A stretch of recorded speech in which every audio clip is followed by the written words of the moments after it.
출애굽기 3장 1절에서 5절까지 한 목소리로 같이 읽겠습니다. 출애굽기 3장 1절에서 5절입니다. 같이 읽습니다. 시작.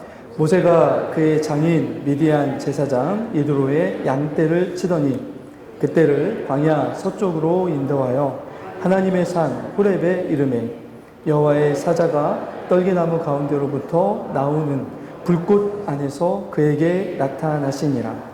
그가 보니 떨기나무에 불이 붙었으나 그 떨기나무가 사라지지 아니하는지라. 이에 모세가 이르되 내가 돌이켜 가서 이 큰 광경을 보리라. 떨기나무가 어찌하여 타지 아니하는고 하니 그때에 여호와께서 그가 보려고 돌이켜 오는 것을 보신지라.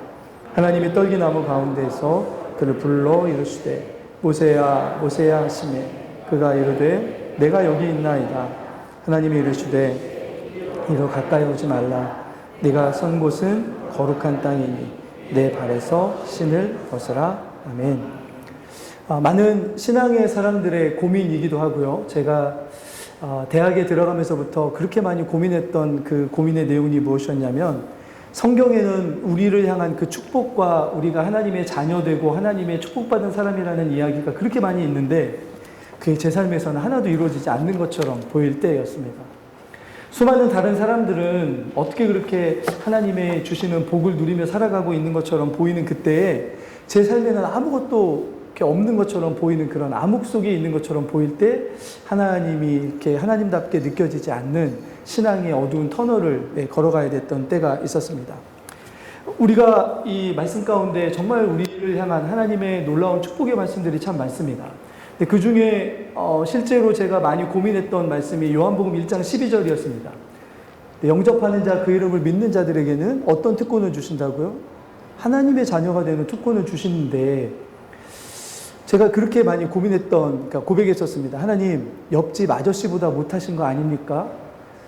옆집 아저씨도 자식에게 이 정도는 안 하시는, 이 정도는 해주는데요? 저에겐 이게 뭐죠? 라는 고민들을 그렇게 많이 했었습니다. 그런데 이렇게 신앙의 길을 또 한 게 걸어오다 보니까 저만 그런 게 아니더라고요.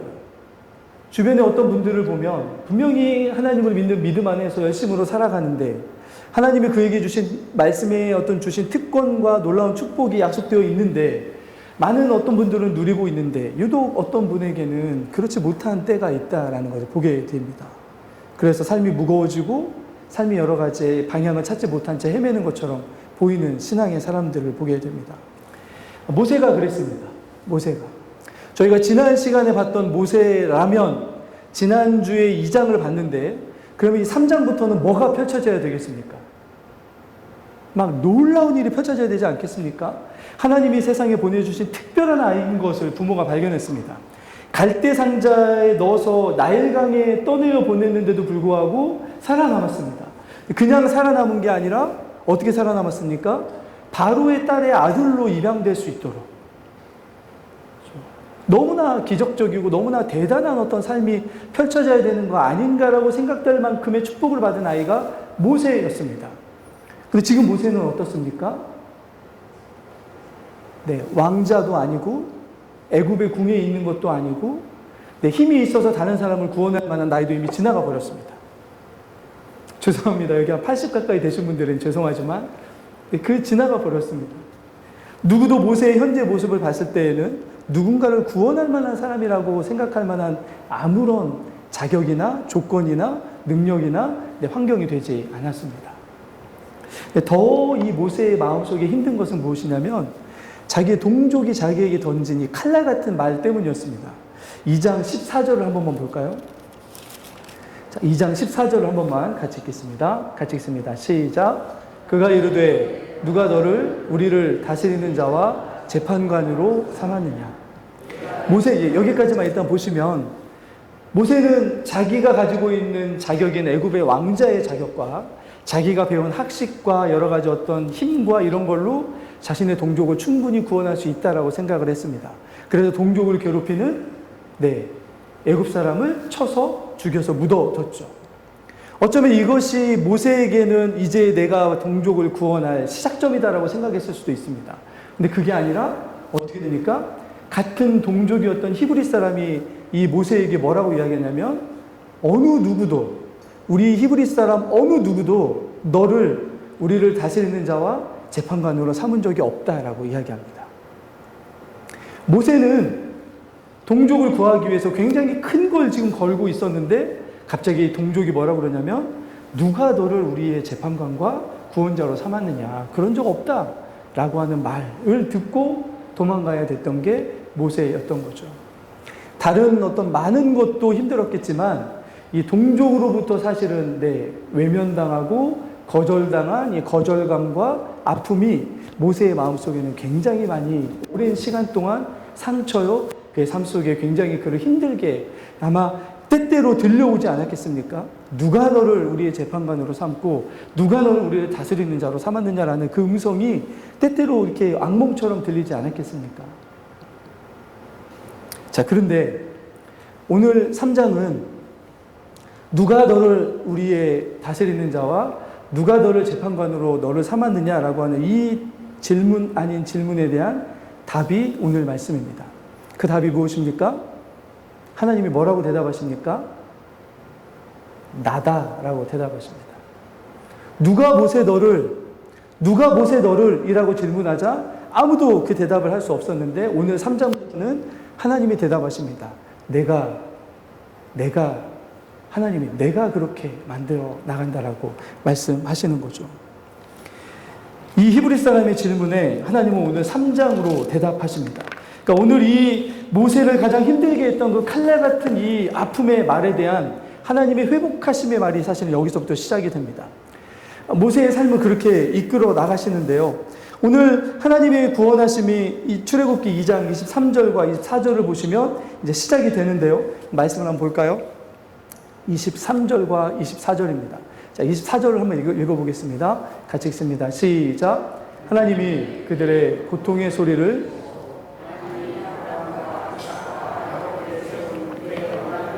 하나님의 귀에 뭐가 들려오기 시작했다고요? 이미 듣고 계셨지만 왕이 바뀌고 뭔가 이 이스라엘 백성들에게 고통이 더해졌던 것처럼 보입니다. 도저히 참을 수 없는, 정말 이 고통이 하늘로 계속해서 올려지는 어떤 일들이 일어났던 거죠. 근데 하나님이 어떻게 하십니까? 그 고통의 소리를 들으시고 뭐가 기억이 나셨다고요? 언약이 기억이 나셨습니다. 언약. 하나님의 약속. 하나님이 하셨던 약속이 기억나신 거죠. 이거는 잊어버렸다가 다시 생각났다는 게 아니라 이제 그 언약을 이루실 만한 때가 되었다라고 하는 말인 거죠. 누구를 통해서요? 모든 동족이 버렸던 사람. 그죠? 애굽 사람에게도 버림받았을 뿐만이 아니고 히브리 사람에게도 버림받았던 모세를 통해서 하나님은 그 일을 이루시겠다고 말씀을 하십니다. 사실 불가능한 것처럼 보이죠. 아무도 오늘 3장에 보면 어떻게 여기에서 구원이 일어날 수 있을까? 하나님이 어떻게 이런 데에서 구원을 이룰 수 있을까라고 생각하는 어떤 사람과 어떤 장소와 어떤 물건을 통해서 오늘 구원이 시작됩니다.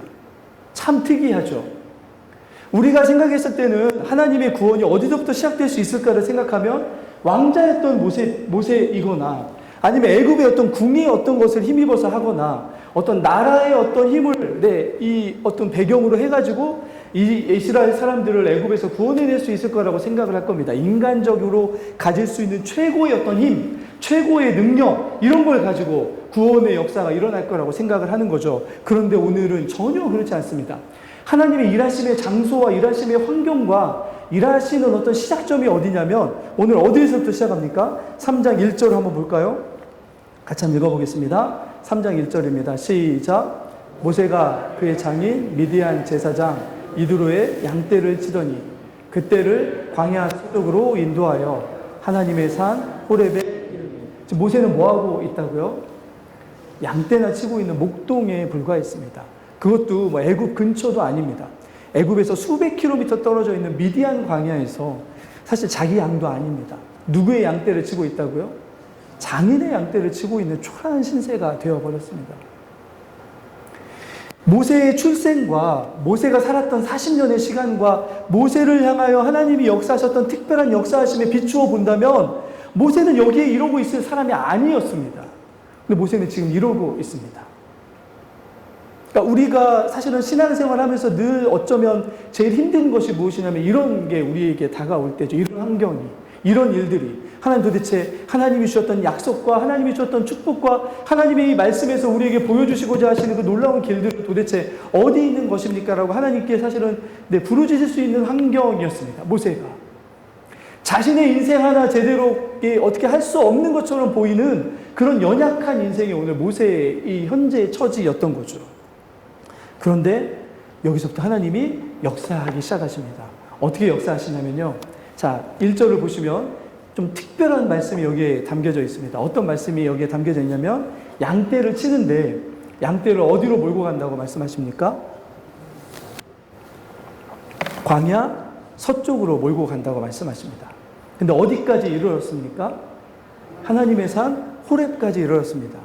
미디안 광야, 원래 지금 모세가 거주했던 미디안에서부터 호렙산까지는 직선거리로만 해도 100km가 훨씬 넘는 거리입니다. 그리고 미디안 광야 쪽이 훨씬 풀이 많습니다. 근데 이상하게 모세가 갑자기 양떼를 어느 방향으로 끌고 가기 시작했다고요? 서쪽으로 끌고 가기 시작했습니다. 해 뜨는 반대편이라는 뜻으로 되어 있거든요. 왜 서쪽으로 갔을까요? 왜냐하면 이 말씀 안에는 어떤 것이 담겨져 있냐면 광야의 푸른 초지를 놔두고 지금 어디로 가고 있냐면 호렙산은 광야보다 한 1000m 정도 높은 위치에 있는 산입니다. 왜 그곳으로 가게 될 수밖에 없었냐면 그 미디안 지역에 뭐가 임한 걸까요? 그곳에 왜 풀이 없고 왜 물이 없었을까요? 뭐가 찾아왔습니까? 가뭄이 찾아왔을 가능성이 많은 환경입니다. 그런데 우리가 창세기를 보면 하나님이 애굽의 야곱의 가족들을 옮겨가셨던 방법이 뭐였습니까? 가뭄이었지 않습니까? 하나님의 언약을 기억하시고 일하기 시작하시는데 뭘 가지고 일하기 시작하시냐면 가뭄을 가지고 일하기 시작하십니다. 사람들이 생각했을 때는 모세에게 어떤 큰 벼락 같은 축복이 임해가지고 이제 내가 뭔가 할 수 있겠다라고 하는 어떤 그런 인도하심을 생각할 수 있을지 모르겠습니다. 그런데 하나님의 인도하심은 뭐냐면 정말 인간의 어떤 것도 관여할 수 없는 어떤 불가능한 황폐하고 아무 소망도 가질 수 없는 것처럼 보이는 그런 환경으로 지금 누구를 몰아가고 계십니까? 모세를 몰아가고 계십니다. 근데 왜 호렙산 이 산 쪽으로 오게 될 수밖에 없었냐면 이 당시에 이 중동 지역에는 어떤 게 있냐면 높은 지역으로 가면 그곳은 서늘하기 때문에 뭐가 맺힙니까? 이슬이 맺힙니다. 그래서 가끔씩 물을 얻을 수 있는 곳들이 있었다고 합니다. 그래서 미디안 광야에서 100km도 훨씬 떨어져 있는 이 호렙산, 이 산까지 모세가 와야 되는 상황이 일어났던 거죠. 그리고 호렙산에 왔습니다. 그런데 여러분, 호렙산은 어떤 곳이냐면 호렙이라고 하는 이 이름의 뜻이 뭐가 되어 있냐면 건조함, 열기, 아무것도 없음, 불금 뭐 이런 뜻입니다. 더군다나 광야 한가운데 있죠. 그러니까 평소에 이곳은 어떤 곳이냐면 사람들이 잘 찾지 않는 곳이고 사람들이 소망을 두지 않는 곳이고 사람들이 바라봤을 때 호렙산에서 어떤 역사가 일어날 거라고는 생각할 수 없는 곳이 어디냐면 호렙산입니다. 자, 그런데 오늘 이 호렙산의 이름이 어떻게 바뀝니까? 그냥 호렙이 아니고 하나님의 산이라고 바뀌어집니다. 그 누구도 호렙산에서 하나님이 이스라엘을 구원하시는 구원의 역사가 시작될 거라고 아무도 생각할 수 없는 불모의 땅, 건조하고 먼지가 날리는 그런 땅이 어디냐면 호렙입니다. 근데 하나님이 호렙으로 모세를 이끌어 오시죠. 뭘 통해서요? 가뭄을 통해서. 참 이상하죠. 하나님 우리를 인도하시는 방식을 보면 늘 우리가 정말 더 감사하고 하나님 앞에 신앙이 좋아지는 때는 하나님이 주신 축복이 가득할 때도 있지만 사실은 때때로 가뭄과 같이 우리가 원하지 않고 우리 어떤 삶에서 찾아오지 않기를 바라는 어떤 일들이 찾아올 때 그 일을 통해서 하나님이 우리가 생각지도 못한 어떤 일들을 준비하고 계시다는 것을 경험하게 하시는 그런 일들이 오늘 여기에 있습니다. 오늘 하나님이 모세를 움직여 가십니다. 그런데 우리 같았으면 물도 많고 풀도 많고 이런 곳으로 인도하셔야 되는데 호렙산 아무것도 없는 돌산입니다. 그런데 오늘 거기에서 어떤 일을 경험하냐면 2절을 한번 볼까요? 자, 2절을 한번 같이 읽겠습니다. 같이 읽습니다. 시작. 여호와의 사자가 떨기나무 가운데로부터 나오는 불꽃 안에서 그에게 나타나시니라. 그가 보니 떨기나무에 불이 붙었으나 그 떨기나무가 사라지지 아니하는지라. 오늘 두 번째로 이렇게 보면 하나님께서 자신을 나타내 주시는데요. 모세에게 드디어 자신을 나타내 주십니다. 그런데 어디에서 나타내 주신다고요? 우리가 봤을 때는 막 홍해바다가 갈라지는 것처럼, 아니면 막 놀라운 어떤 능력과 막 놀라운 광경이 막 나타나면서 하나님이 자신을 짠하고 나타내 주시면 그 앞에 엎드려가지고 역시 하나님이시군요. 하나님 이런 분이시니까 제가 믿고 나아가겠습니다. 이렇게 생각할 수 있을지 모르겠습니다. 하나님이 자신을 어디서 나타내 주십니까? 작은 떨기나무에서 자신을 나타내 주십니다. 떨기나무는 어떤 나무입니까? 떨기나무는 광야에 흔하게 있는 작은 가시덤불에 불과한 그런 나무입니다. 누구도 그것을 가져다가 쓸 데가 없는 나무가 떨기나무입니다. 그리고 광야나 이런 건조한 지역에 살기 때문에 초지나 이런 데는 잘 살지 않는 그런 나무이기 때문에 사람들이 눈여겨보지 않는 나무가 떨기나무입니다. 그런데 오늘 하나님께서 하나님의 영광을 나타내 주시는데 어디에서 하나님의 영광을 나타내 주시냐면 떨기나무에서 나타내 주십니다. 누구도 바라보지 않는 나무. 이전에 아브라함이 처음에 가나안 땅에 들어와서 하나님을 예배했던 나무가 있는데 어떤 나무였냐면 이 지역의 가장 큰 나무였던 상수리 나무였습니다. 만약에 하나님이 상수리 나무 밑에서 이 모세를 불렀다면 이해가 갑니다. 아브라함도 그곳에서 하나님을 예배하였던 어떤 그런 것처럼 신성하고 거대하고 뭔가 하나님이 사실은 자신이 어떤 나타내 주실 만한 그런 나무였다면 이해가 가는 모습입니다. 그런데 광야에서 가장 초라하고 가장 흔하고 가장 쓸모없고 가장 건조한 지역에 사는 이 떨기나무에서 하나님이 자신을 나타내 주시는 거죠.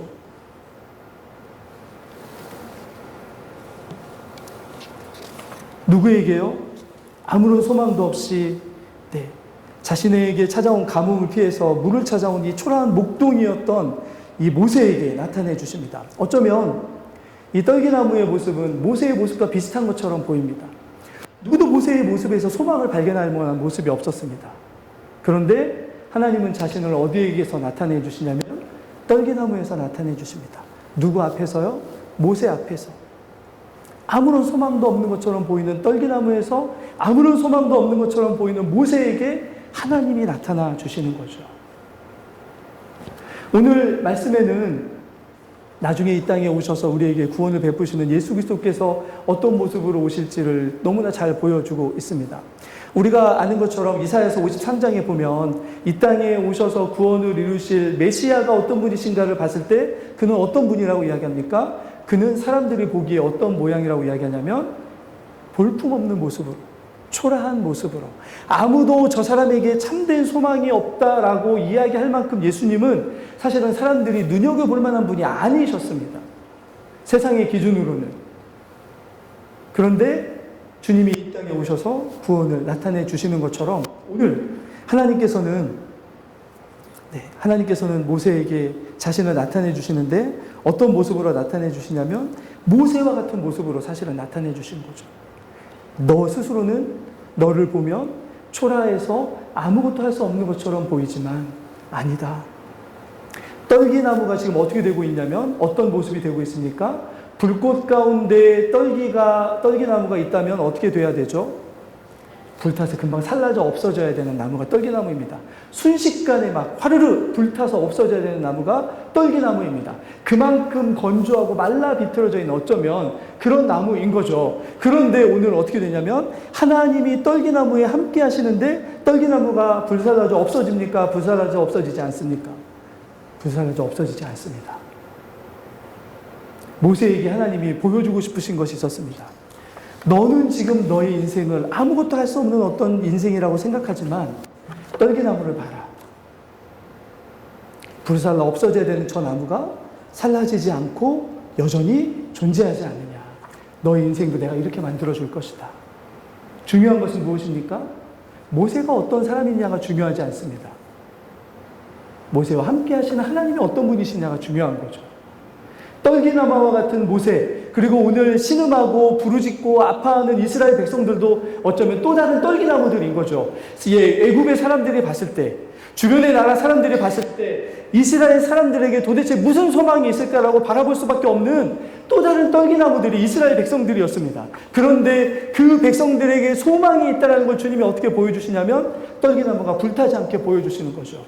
그러면서 하나님이 떨기나무와 같은 이스라엘 백성과 함께 하신다면 저 백성에게 소망이 있다. 저 백성을 통해서 하나님의 일이 일어날 것이다. 하나님의 영광이 애굽이나 다른 거대한 민족에게 나타나는 것이 아니라 하나님의 함께 하심을 통해서 하나님의 영광이 누구를 통해서 나타나냐면 떨기나무와 같은 이 초라한 이스라엘 백성들에게 나타나실 것이라는 것을 하나님이 오늘 보여주시는 게 이 떨기나무 환상이었습니다.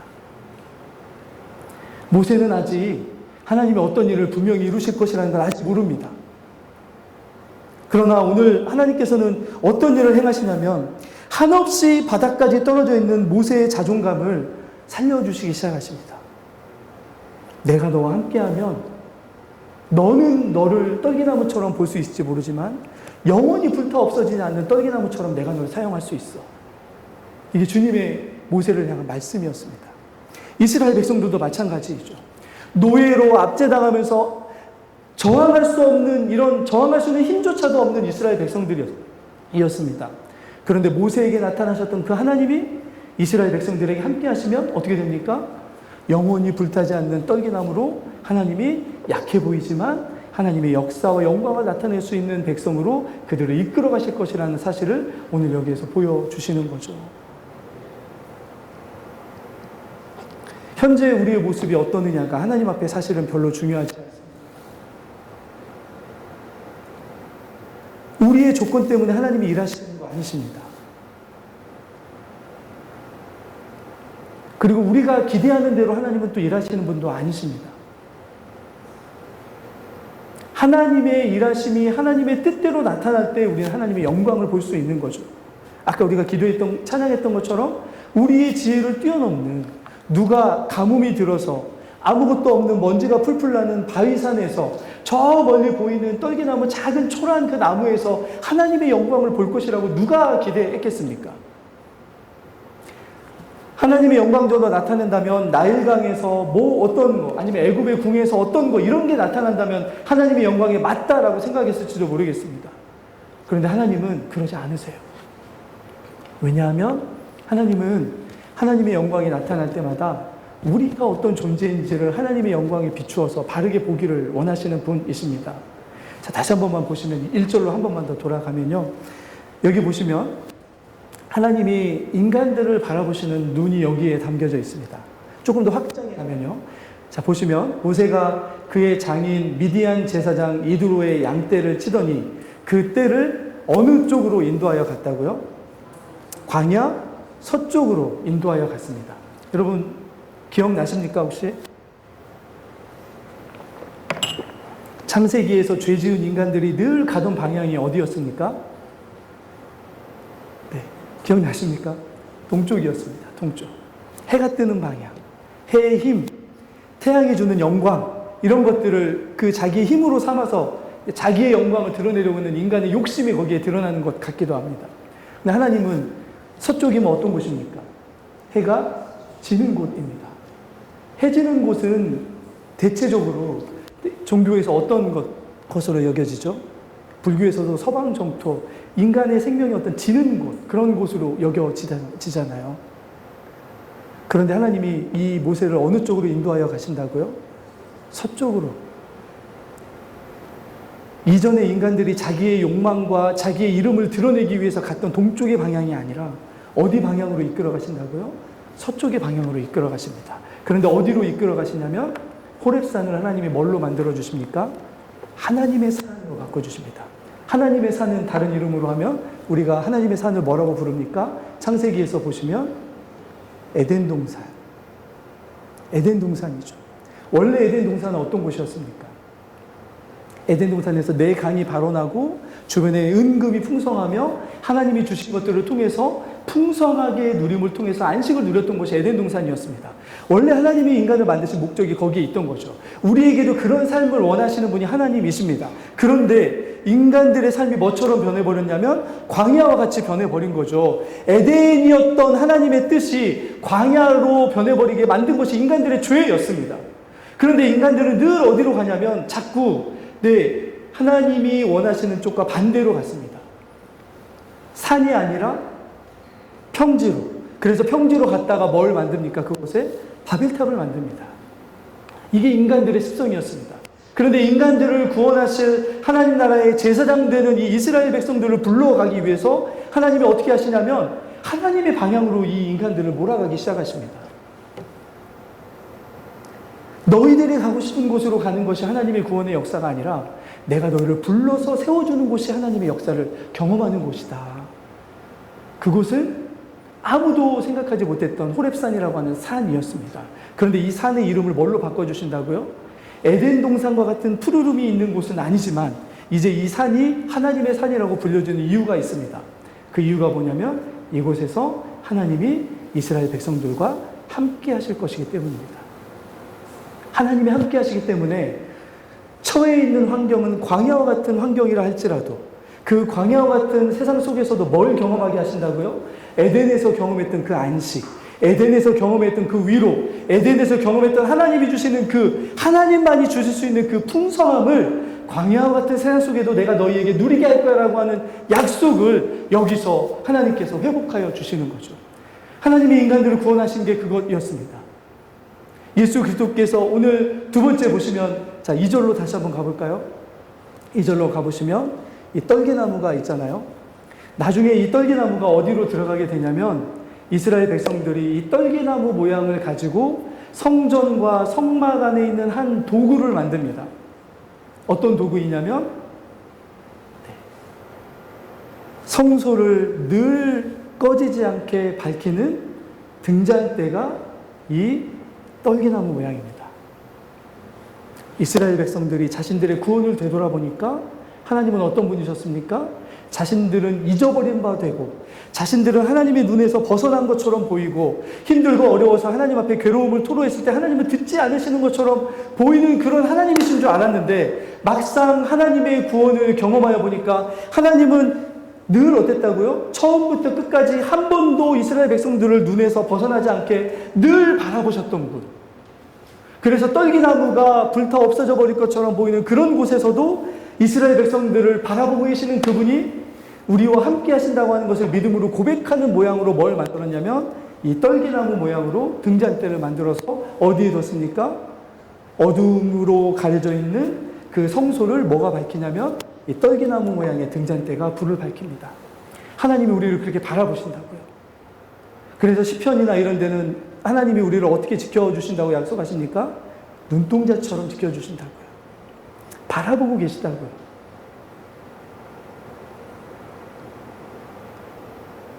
모세는 40여 년의 시간 동안 하나님이 이렇게 자기를 찾아올 거라는 건 꿈에도 생각하지 못했습니다. 모세가 보낸 40년은 어떻게 보면 인간사에서 봤을 때는 너무나 아프고 너무나 쓰라리고 초라하고 부끄럽고 후회되고 아프고 이런 어떤 인생의 40년이었습니다. 그런데 그 40년의 시간이 찾아 어떻게 됩니까? 광야에서 하나님이 모세를 만나 주십니다. 호렙산과 같은 아무도 없는 그 가운데 하나님이 모세를 만나 주십니다. 떨기나무와 같이 누구도 바라보지 않는 그런 초라한 나무에서 하나님이 모세를 만나 주십니다. 그리고 40년의 시간이 헛되지 않았다는 것을 하나님이 보여주시기 시작하시죠.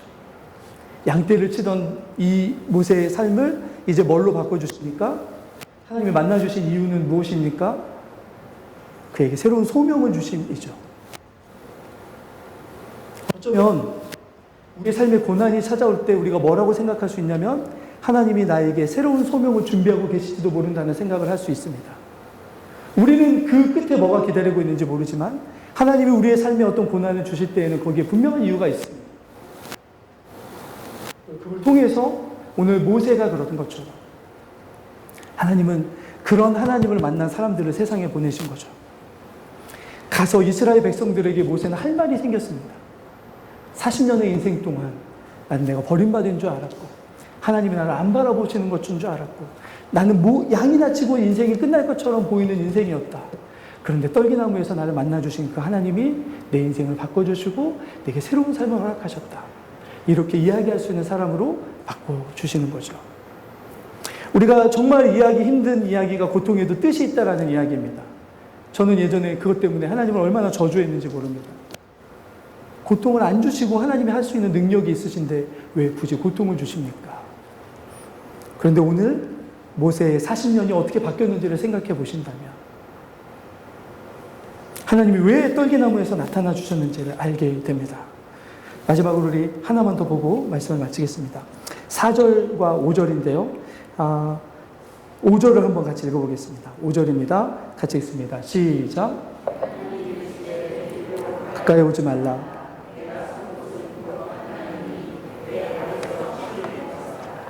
네.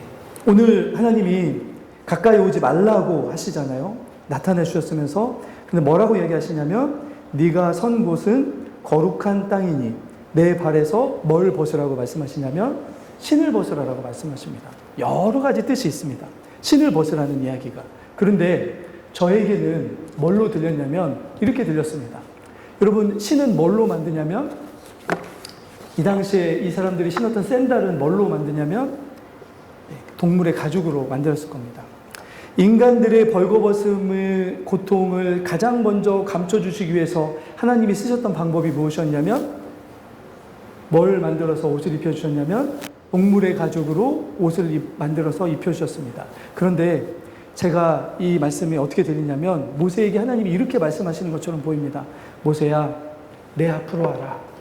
내가 너와 함께 할 거다. 내가 너와 함께하고 있는 이곳이 거룩한 땅이야. 이곳이 바로 에덴처럼 내가 너와 함께하기 때문에 거룩한 땅이고, 내가 너에게 구원을 베풀 땅이기 때문에 거룩한 땅이고, 내가 너에게 생명을 주는 땅이기 때문에 거룩한 땅이야. 그러니 이제 가죽으로 된 거 너 덮지 않아도 돼. 무슨 말입니까? 너의 부끄러움을 감추려고 그런 거 감추지 않아도 돼. 내 앞에서만큼은 너의 부끄러움을 감추지 않아도 돼. 네가 가죽으로 이전에 아담과 하와가 옷 입었던 것처럼 너희들의 어떤 인생사의 고통과 이런 것 때문에 너희가 덧입으려고 하는 그런 것들 이제 내 앞에서는 다 벗어도 돼. 너의 있는 모습 그대로 나와도 돼. 내가 너의 부끄러움을 감춰줄 것이고, 내가 너의 부끄러움을 대신할 수 있는 너와 함께하는 목자가 되어줄 테니까 너의 부끄러움을 감췄던 그런 것들 다 내 앞에서 보여줘도 돼. 아무런 문제가 되지 않아 라고 말씀하시는 음성으로 저에겐 들렸습니다. 하나님 앞에 우리가 감출 게 뭐가 있겠습니까? 오히려 그분 앞에 감추려고 하기 때문에 우리에게 문제가 될 때가 있습니다. 하나님은 오늘 왜 여기가 거룩한 땅이라고 이야기하냐면, 왜 여기가 거룩합니까? 하나님과 모세가 아무것도 걸치지 아니하고 자신의 어떤 것을 다 내려놓고 하나님과 마주할 수 있는 곳이기 때문에 거룩한 땅입니다.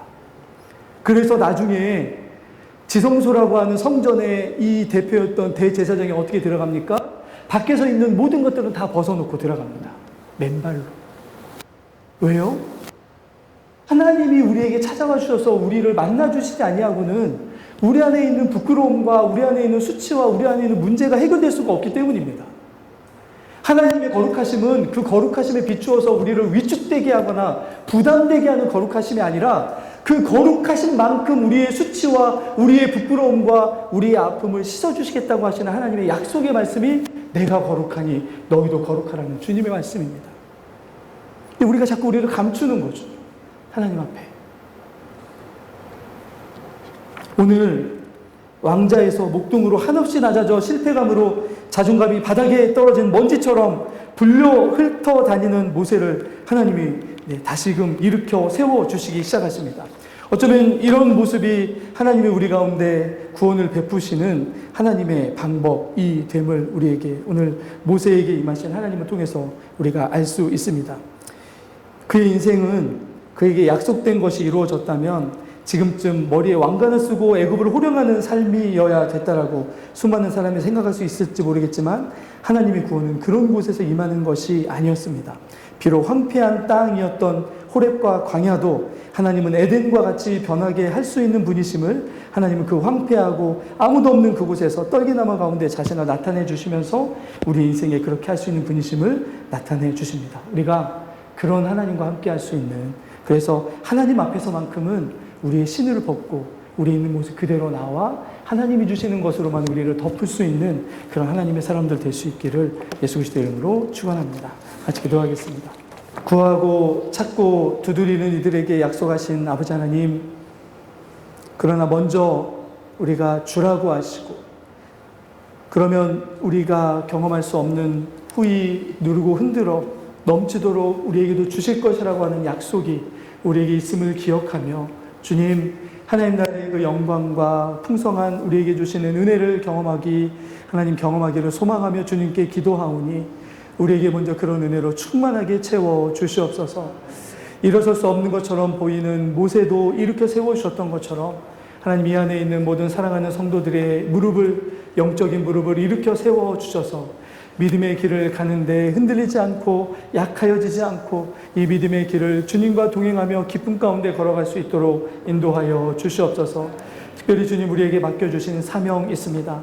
세움선교회를 붙들어 주셔서 이 일들을 감당하는 데 부족함 없도록 늘 채워주시고, 특별히 주님 우리에게 맡겨주신 잃어버린 영혼들을 구원하는 일에 우리 온 성도들이 한마음 되어 그 일에 함께 동참할 수 있는 그런 주님을 기쁘시게 해드리는 교회 되게 인도하여 주시옵소서. 청년들을 붙들어 주시고 그들의 삶에 함께하여 주시고, 자라나는 세대가 주님 말씀을 통하여 주님을 만나며 주님을 위하여 꿈을 가지고 주님을 위하여 인생을 세우고 주님을 위하여 하나님 주님 앞에 자신의 삶을 드릴 수 있는 귀한 일들이 우리 교회 가운데 있게 하여 주시옵소서. 하나님께서 늘 함께 하시고 동행하여 주시기를 간절히 소망하오며 우리 구주 예수 그리스도 이름으로 기도드리옵나이다.